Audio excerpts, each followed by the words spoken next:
Desde la antigua Grecia y los tiempos del Imperio Romano, los filósofos de la época como Epicteto y Séneca, hasta los filósofos de corte oriental como Confucio, Lao Tse y Buda, vinieron estableciendo que lo que vemos en la vida depende, sobre todo, de hacia dónde decidimos mirar, y donde miramos depende, especialmente, de lo que esperamos ver.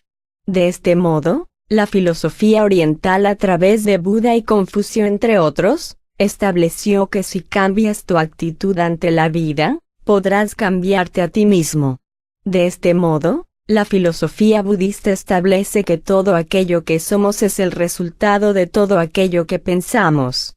Por lo tanto, si somos personas tristes, es porque tenemos pensamientos tristes, y por el contrario, si somos personas alegres, será en gran medida, porque poseemos pensamientos alegres. Por lo tanto, todos y cada uno de nosotros somos, principalmente, aquello que pensamos. Por ello, si queremos cambiar y mejorar nuestra vida, lo único que tenemos que hacer es cambiar nuestras lentes, es decir, cambiar el cristal a través del cual miramos y analizamos nuestra vida. Así que, para la filosofía budista y oriental, tal cual pensamos, así actuamos y sentimos. De igual forma, tanto la filosofía griega como la romana, consideraban por su parte, que no son las cosas las que nos preocupan, sino la visión que tenemos de ellas, por lo que no debemos dejar que nuestros pensamientos consigan distraernos de las cosas realmente importantes, ya que nuestros pensamientos no son el problema, sino que el problema es lo que hacemos con dichos pensamientos. Por lo tanto, ambas filosofías y doctrinas consideran que si cambiamos nuestra forma de pensar, cambiaremos nuestra forma de sentir y de actuar en la vida, ya que son nuestros pensamientos los que causan nuestras emociones y no son las situaciones las causantes de las mismas. No es el suspenso en un examen el que me hace sentirme mal, sino el cómo yo interpreto ese suspenso. Si yo pienso, esto es horrible, nunca podré aprobar esta asignatura, soy un auténtico fracasado, no sirvo para nada, etc., evidentemente mi pensamiento me conducirá a un sentimiento próximo a la ansiedad, la angustia y la depresión. Si por el contrario pienso, bueno, no pasa nada, seguro que la próxima vez tengo un poco más de suerte, simplemente debo de estudiar un poco más y seguro que lo conseguiré, nuestro pensamiento instaurará en nosotros un sentimiento de calma, tranquilidad y confianza. O imaginemos, por ejemplo, el caso de un chico al que su novia le deja. El chico puede interpretar esta situación con pensamientos del tipo: esto es lo peor que me puede pasar en la vida, sin ella nunca podré ser feliz, ya nadie será capaz de quererme jamás, seré un ser desgraciado el resto de mi vida, mi existencia ya no tiene ningún tipo de sentido, etc., de tal forma que no será fácil entender si este chico cae en una profunda depresión de la que le cuesta trabajo levantar cabeza, si es que lo consigue, claro está. Si por el contrario, el chico piensa cosas del tipo: vaya, me gustaría que esta chica siguiese conmigo, pero bueno, si ella ha tomado esta decisión debo respetarla, y aunque me siento triste por ello, seguro que poco a poco podré superarlo y rehacer mi vida con otra persona que me valore y aprecie más que esta chica. Además me vendrá bien estar solo durante un tiempo, ya que desde que inicié esta relación, apenas he podido dedicarme tiempo para mí y esta es la ocasión ideal para hacerlo. Evidentemente, en un caso como este, ni que decir tiene que no habrá atisbos de la más mínima depresión, ansiedad, angustia o frustración, si acaso tristeza y añoranza, pero eso es totalmente normal cuando una relación se acaba y llega a su fin. De hecho, la mayoría de las personas creen erróneamente que sus emociones y sus sentimientos son reacciones espontáneas y reflejas ante las situaciones que les acontecen y que poco o nada pueden hacer por controlarlas, ya que piensan que el desencadenante está en el exterior de la persona. Pero no son conscientes de que es la interpretación que hacen de dichos sucesos y no el suceso en sí, lo que produce las emociones y los sentimientos que experimentan. De hecho, muy pocas veces somos conscientes del diálogo interno y altamente destructivo y perjudicial que mantenemos con nosotros mismos, y no nos damos cuenta del poder que tiene dicho diálogo para provocarnos emociones negativas intensas y dolorosas. Por ejemplo, si consideramos que la gente es mala por naturaleza, interpretaremos el mundo a través de este filtro mental e iremos buscando evidencias que apoyen esta creencia, ya que son nuestras creencias las que determinan y condicionan las alternativas que decidimos escoger y el camino que queremos seguir. Por lo tanto, nuestra vida suele ser un reflejo de nuestros pensamientos, ya que somos nosotros, con nuestros pensamientos, quienes creamos nuestra realidad en cada instante de nuestra vida. De este modo, durante años y años, nuestros pensamientos y frases negativas se han ido grabando en nuestra mente construyendo, de esta manera, una coraza de pesimismo y preocupación constante, y traduciendo nuestra vida en una imagen distorsionada y real de nosotros mismos, basada en ese diálogo interior que rara vez tiene fundamento y se ajusta a la realidad, pero que, incomprensiblemente, nos lleva a creer todo aquello que pensamos. De forma errónea y equívoca, solemos creer que nuestra ansiedad, nuestra depresión y nuestra preocupación, provienen de fuera y rechazamos, de este modo, nuestra responsabilidad de que realmente esta ansiedad, depresión o preocupación que sentimos y experimentamos, proviene de nosotros mismos, de cómo nuestra mente interpreta, juzga y cataloga los acontecimientos que nos suceden y nos acontecen. Tradicionalmente, se nos ha venido educando para creer que no podemos controlar nuestras emociones, que somos víctimas de ellas y que son más poderosas que nosotros, pero raramente caemos en la cuenta y somos totalmente conscientes de que tenemos la capacidad de experimentar las emociones que nosotros queremos experimentar en cada instante de nuestra vida y que podemos ponerlas bajo nuestro control y a nuestro servicio en función de los pensamientos que libremente queramos escoger, y en función de cómo interpretemos y juzguemos los acontecimientos y sucesos que nos ocurren y nos acontecen. Evidentemente, vamos a tener que trabajar duro para cambiar nuestros hábitos de pensamientos negativos, distorsionados y destructivos que hemos venido desarrollando y asimilando a lo largo de todos estos años, porque no es sencillo cambiar estos hábitos de pensamiento una vez que nos hemos acostumbrado, acomodado y adaptado a ellos. Pero depende únicamente de nosotros, el modificar dicho patrón de pensamientos anómalos y dañinos por un patrón de pensamientos más constructivos y positivos que nos hagan sentir bien con nosotros mismos y que nos permitan disfrutar de la vida de una forma más rica, plena, satisfactoria y gratificante. Bien, como ya habrás visto, se parte de la base de que tu pensamiento determina tu realidad, en lugar de que sea tu realidad la que determina tu pensamiento. A este respecto, podemos afirmar que la perturbación emocional no es creada por las situaciones que nos acontecen en mayor grado, sino por las interpretaciones y evaluaciones que hacemos de ellas, por lo que es importante cambiar la forma que tenemos de pensar, catalogar, juzgar e interpretar nuestro ambiente y nuestras circunstancias, así como las creencias que desarrollamos sobre nosotros mismos, los demás y el mundo en general. Mucho de vuestro dolor es elección de vuestro espíritu. Khalil Gibran. Con todo lo dicho hasta ahora, es fácil entender que el camino que nos lleva a la ansiedad y a la depresión, generalmente empieza por la aparición de un estímulo que es interpretado de forma negativa por nuestra mente, y es esta interpretación la que nos produce una activación a nivel fisiológico que nos conduce a un estado emocional y físico de ansiedad o depresión. Por lo tanto, la emoción depende del pensamiento, y no tanto de la situación en sí, por lo que si aprendemos a controlar y dominar nuestros pensamientos, aprenderemos a dominar y controlar nuestras emociones y nuestras respuestas fisiológicas, ya que en la mayor parte de los casos la ansiedad, la preocupación y la depresión, se forman a partir de las afirmaciones negativas que nos decimos a nosotros mismos, pues cada emoción dolorosa está provocada por un pensamiento negativo particular.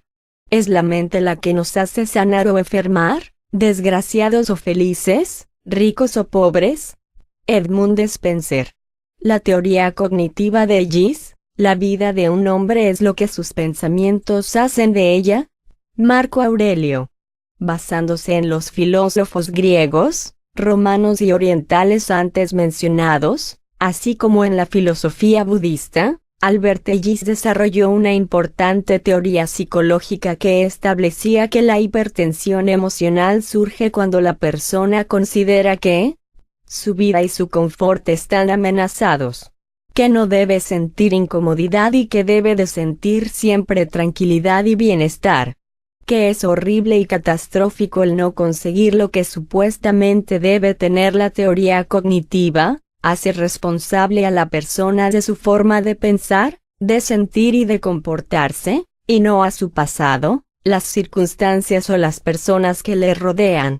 Se rechaza la asunción de que la persona está condenada a pensar, sentir y actuar de una determinada manera, sin que tenga ningún control sobre ello, ni esperanzas de modificarlo ni cambiarlo. Cuando decimos, ella me pone de los nervios, estamos echando la culpa de nuestro sentimiento a la otra persona, declinando toda responsabilidad personal sobre el control que podemos ejercer sobre el mismo. Ahora bien, somos nosotros los que nos ponemos nerviosos a nosotros mismos como consecuencia de la interpretación que hacemos de la conducta de la otra persona como amenazante, ofensiva, irritante, etc. La otra persona se comporta de una determinada manera que me puede gustar más o menos, parecer más o menos justa, pero soy yo quien decide cómo reaccionar ante dicho comportamiento, ya que también puedo ignorarlo, pensar que tiene derecho a expresar su propia opinión aunque no coincida con la mía, etc. Por lo tanto, es importante que asumas que no son las personas ni las situaciones las que te crean y generan la mayor parte de tus sentimientos desagradables, sino que eres tú mismo el que los genera y los mantiene, ya que nadie te hace sentir triste, enfadado o irritado. Eres tú el que decide sentirse triste, enfadado o irritado en función de los pensamientos que decides libremente elegir y escoger. La gente no tiene la facultad de hacerte daño. Incluso si te denigran o si te insultan, tuya es la decisión de considerar si lo que está ocurriendo es insultante o no. Cuando alguien te irrita, lo único que te está irritando es tu propia respuesta. Por consiguiente, cuando te parezca que alguien te está provocando, recuerda que lo único que te provoca es tu propio juicio del incidente, así que intenta no limitarte a reaccionar al instante. Epicteto. Así que para la teoría cognitiva, somos las personas las que creamos y eliminamos nuestras perturbaciones emocionales en función de lo que nos decimos a nosotros mismos y de cómo analizamos e interpretamos las situaciones. Por eso es importante y fundamental que asumamos y entendamos que son nuestras ideas y nuestras creencias las que ejercen el papel principal en la aparición y mantenimiento de nuestros problemas físicos, emocionales y conductuales. La única cosa que usted puede controlar es lo que piensa y siente en este instante, pero eso ya es suficiente. ¿Es todo lo que necesita controlar? J. W. Neguman. A este respecto, Ellis estableció que las características principales de los pensamientos irracionales es que son absolutistas, dogmáticos, nos producen emociones perturbadoras y nos impiden conseguir y realizar nuestros objetivos. Asimismo, consideró que las tres condiciones derivadas del pensamiento absolutista y rígido de los tengo que y los debo de se pueden describir de la siguiente forma: tremendismo, tendencia a resaltar en exceso lo negativo de un acontecimiento, esto no debería ser tal como es. Baja tolerancia a la frustración, no puedo soportarlo. Es la tendencia a exagerar lo insoportable de una situación y a calificarla como insufrible, ya que la persona considera que no puede experimentar ninguna felicidad si esa situación se presenta o amenaza con presentarse en su vida. Condenación, es la tendencia a evaluar como mala la esencia humana, la valía de uno mismo y o de los demás. Esta conducta también puede aplicarse al mundo o a la vida en general, cuando no nos proporciona lo que uno cree que merece de manera incuestionable y por encima de cualquier cosa.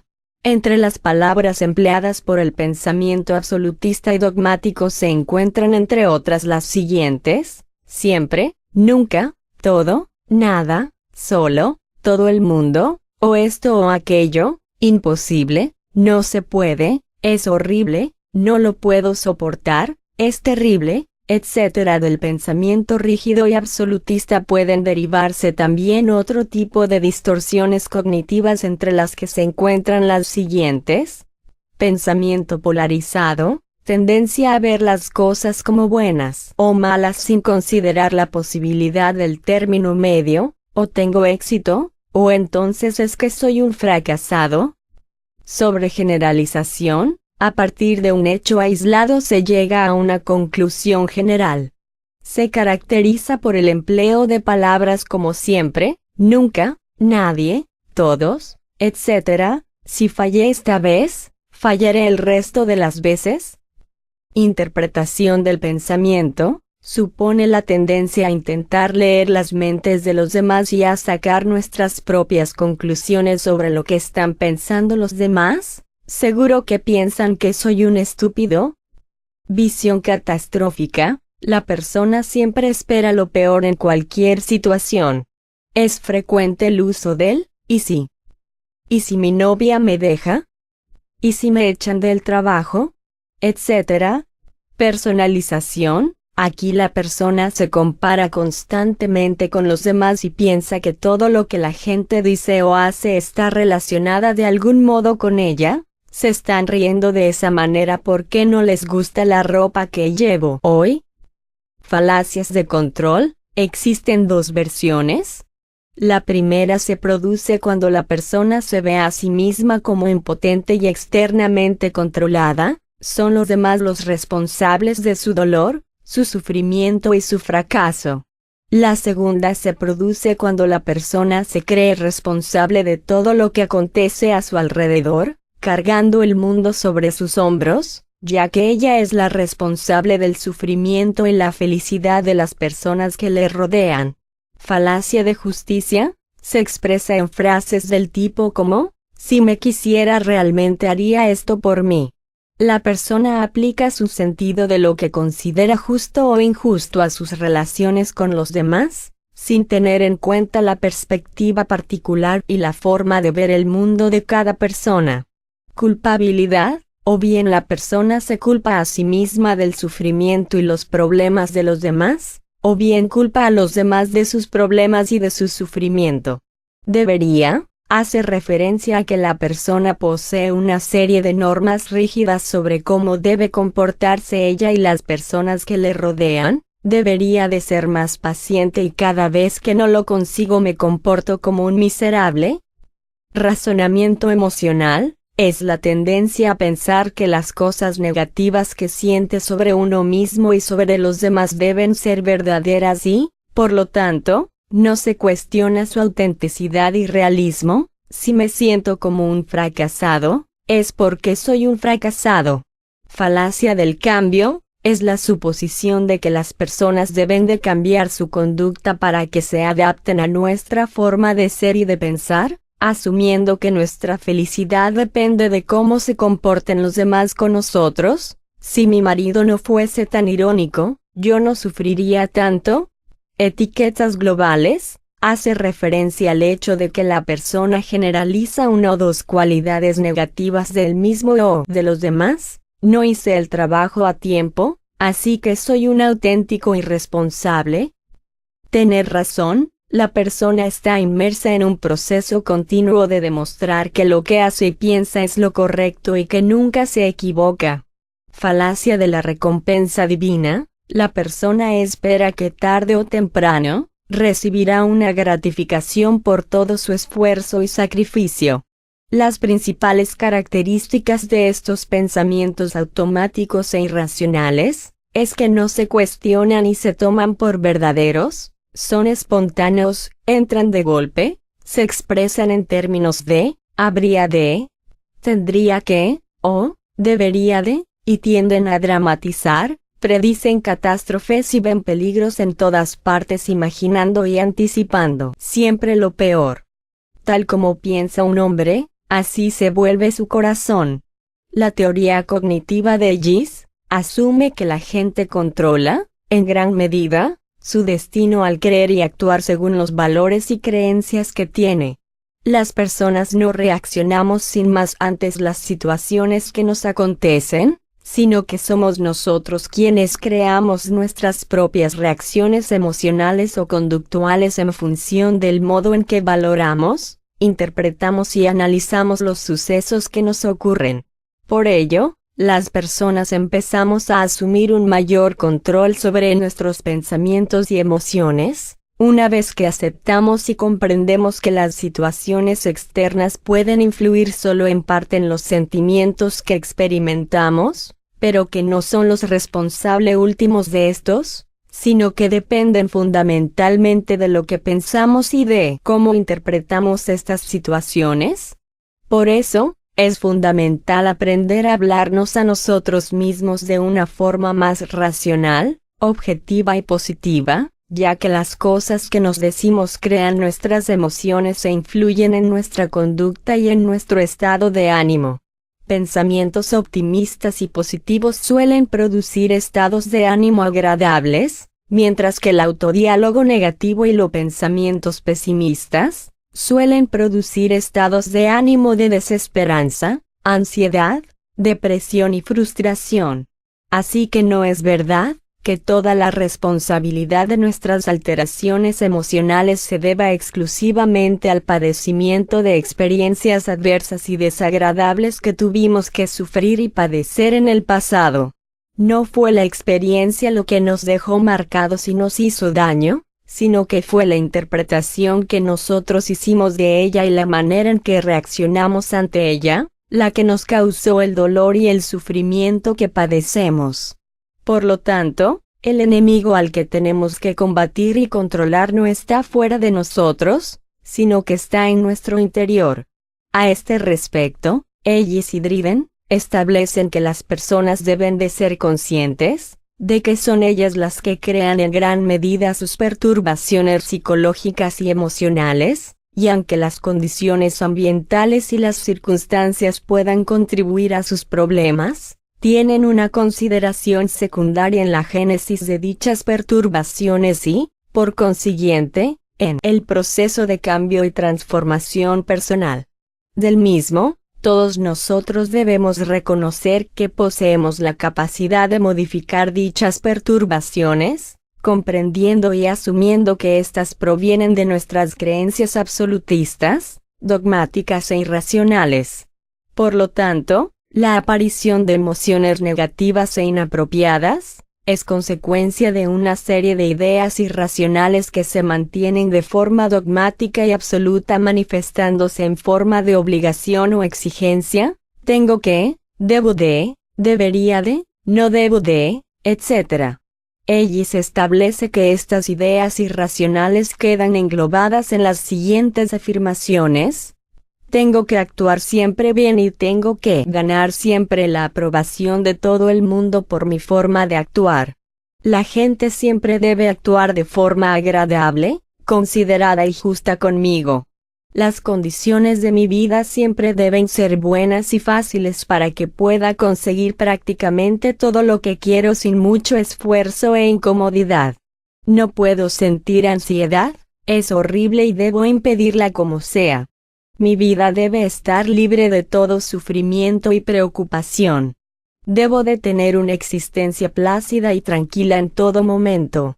A este respecto, el hecho de realizar demandas absolutas sobre sí mismo, los otros y el mundo, genera en la persona un estado de fuerte tensión física y emocional, que suele traducirse en perturbaciones emocionales como la depresión y la ansiedad.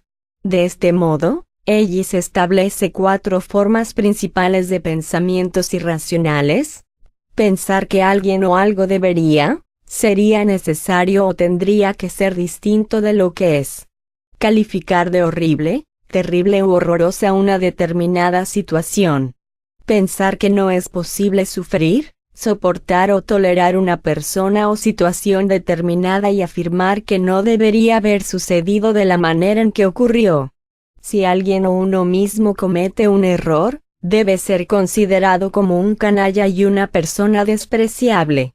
Nuestros pensamientos son la base de nuestra vida, así que una vez expuesto todo esto, considero que ya ha quedado suficientemente claro que son nuestros pensamientos los que crean nuestras emociones y los que determinan nuestras conductas. Así que cada sentimiento desagradable y doloroso que experimentamos es el resultado de un pensamiento negativo. Por lo tanto, cada vez que nos sintamos deprimidos debemos de identificar el pensamiento o los pensamientos negativos que tuvimos antes de experimentar dicho estado depresivo, así como los pensamientos negativos que tuvimos mientras duró dicho estado. Así pues, solo si calmamos nuestra mente y aplacamos nuestros pensamientos, obtendremos bienestar, pues nuestra mente puede crear paz y calma, y también puede crear angustia e intranquilidad. Cuando nuestros pensamientos nos exigen que las cosas deberían de ser de esta o aquella manera o que dichas situaciones no deberían haber ocurrido o tenido lugar, es cuando comenzamos a sembrar y allanar el terreno para que la ansiedad germine, crezca y se instale en nuestras vidas, ya que no es nuestro pasado el que ha ido determinando y confeccionando nuestra forma de ser, sino que ha sido nuestra forma de interpretar y reaccionar ante dichos acontecimientos del pasado lo que ha determinado nuestro carácter y el cómo han incidido en nosotros las emociones negativas como la ansiedad, la depresión y la preocupación permanente, inútil y continua. El hombre tiene la facultad de modificar su vida modificando su actitud mental. William James. Recuerdo que hace años tuve una alumna, que cuando su marido le decía algo de ella que no le gustaba, ella automáticamente empezaba a desarrollar un lenguaje interno altamente negativo y perjudicial en el que interpretaba esa crítica como que su marido ya no la quería, que no estaba enamorado de ella, que no era feliz a su lado, que ella no hacía nada bien, etc. Esto le producía ataques de llanto y le hacía sentirse triste, desgraciada e infravalorada. O lo mejor el marido simplemente le había dicho algo como, esta noche me voy a acostar temprano ya que estoy muy cansado. Este simple e inocente comentario por parte del marido, desataba en ella todo un arsenal de pensamientos negativos del tipo, ¿se acuesta porque no quiere estar conmigo? ¿Se aburre cuando estamos juntos? ¿Ya no le hago feliz? Etcétera. Como resultado de estos pensamientos, es fácil imaginar el estado de tristeza, amargura y depresión en el que esta chica se sumergía. Pero no era lo que su marido decía lo que había hecho que se sintiese de esa manera, sino el cómo ella interpretaba el hecho de que su marido se fuese a la cama y el diálogo tremendamente negativo y destructivo que ella comenzaba a partir de este hecho. Es por ello que la mayor parte del sufrimiento que padecemos es innecesario, ya que es creado por nosotros mismos a partir de nuestras interpretaciones de la realidad y del diálogo interno que mantenemos con nosotros mismos que, para desgracia nuestra, La mayoría de las veces suele ser altamente negativo y destructivo. Estrategias para modificar nuestros pensamientos. Por lo tanto, con este capítulo se persigue que seas consciente de los pensamientos, sentimientos e imágenes que te generan ansiedad, depresión y preocupación. Algunos ejemplos de pensamientos negativos causantes de ansiedad, preocupación y depresión son del tipo: no soy tan bueno como los demás. Todo es inútil y nada merece la pena. En el pasado solo he cometido errores y soy un auténtico fracasado. El futuro es problemático, todo lo que hago me sale mal. La vida no tiene sentido. Mis pensamientos y sentimientos me abruman y escapan a mi control. No puedo más. No puedo controlarlo. No puedo soportarlo, etc. Por ello, hay que sustituir la palabra siempre por con frecuencia, o, a veces, nunca, por pocas veces, debo, por quiero, necesito, por me gustaría, no puedo, por me es difícil, o me cuesta trabajo. También es importante aprender a emplear términos como me gustaría, preferiría, no me gustaría, desearía, etc., ya que muchos casos de ansiedad patológica y de depresión comienzan cuando la persona comienza a decirse palabras como debo o debería, no debo o no debería, y no puedo o no pude. Para eliminar las distorsiones, es necesario que en lugar de obsesionarte con el problema, focalices la atención en cómo puedes afrontarlo y resolverlo. Para ello, debes eliminar de tu vocabulario frases del tipo no puedo más, y sustituirlas por frases como puedo enfrentarlo y soportarlo. De mismo modo, la mayor parte de los casos de ansiedad, depresión y preocupación comienzan con los ¿y si? ¿Y si me pongo enfermo? ¿Y si pierdo el trabajo? ¿Y si suspendo el examen? ¿Y si me deja mi novio etcétera? De hecho, una estrategia muy útil establecida por Lazarus para hacer frente a estos destructivos, ¿y si? Sería cambiarlos por, ¿y que sí? Ya que muchas alteraciones emocionales son el reflejo de tomarse la vida demasiado en serio, por lo que conviene tomarse las cosas con más calma y no dramatizar tanto ante las diversas situaciones que nos acontecen en nuestra vida. Por lo tanto, el primer paso para conseguir el control de las emociones desagradables es identificar y ser conscientes de estos pensamientos automáticos, negativos e irracionales que siempre preceden a nuestras emociones dolorosas, ya que al ser consciente de tus pensamientos perturbadores, podrás controlar y eliminar tus perturbaciones emocionales al ejercer un mayor control sobre tus procesos de pensamiento y de diálogo interno. Para ello, hay que hacer un esfuerzo por recordar aquellos pensamientos que se tuvieron justo antes de experimentar la emoción desagradable, así como aquellos pensamientos que mantuvieron dicha emoción. De este modo, hay que realizar una serie de preguntas para que seamos conscientes de nuestros pensamientos automáticos. Estas preguntas podrían ser del tipo: ¿qué te estás diciendo a ti mismo? ¿Qué te dijiste a ti mismo cuando sucedió tal cosa? ¿Qué estaba pasando por tu cabeza? ¿De qué te preocupabas? Explora y analiza todos los debería de y los tengo que te causan ansiedad, malestar y preocupación. Analiza todas tus falsas creencias del tipo: debo gustarle a todas las personas que considero importantes y sería desastroso si no fuese así, y tus pensamientos rígidos, absolutistas y dogmáticos del tipo: no puedo fallar y debo rendir siempre al 100%. No debo sentir ansiedad y debo tratar de combatirla y eliminarla a toda costa, etc. Una buena estrategia para ello consiste en llevar un diario de pensamientos, en el que registres las siguientes cuestiones: la hora, la emoción que se produjo, la situación en la que te hallabas, Los pensamientos automáticos que se produjeron, el tanto por ciento de creencia que le dabas a esos pensamientos en ese momento, y el tanto por ciento de creencia que le dabas al llegar la hora de acostarte.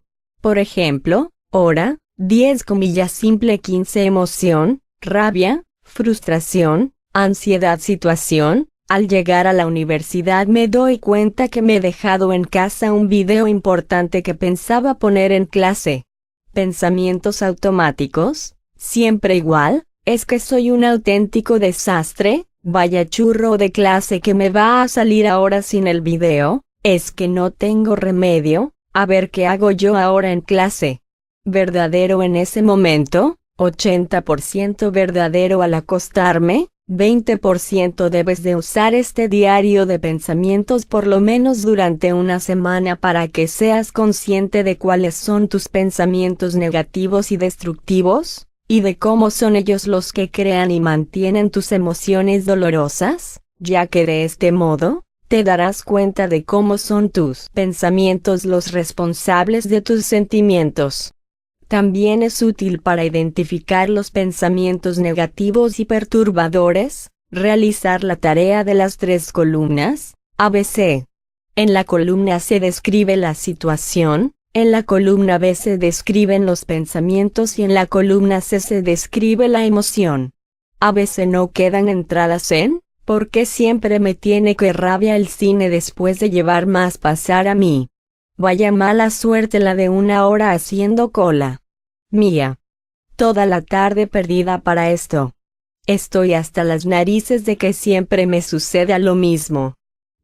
Una vez hecho esto, debemos eliminar nuestros viejos hábitos de pensamientos perturbadores y anómalos, adquiriendo el hábito de pensar de una forma más positiva. Para ello, una buena estrategia puede ser el realizarnos las siguientes preguntas.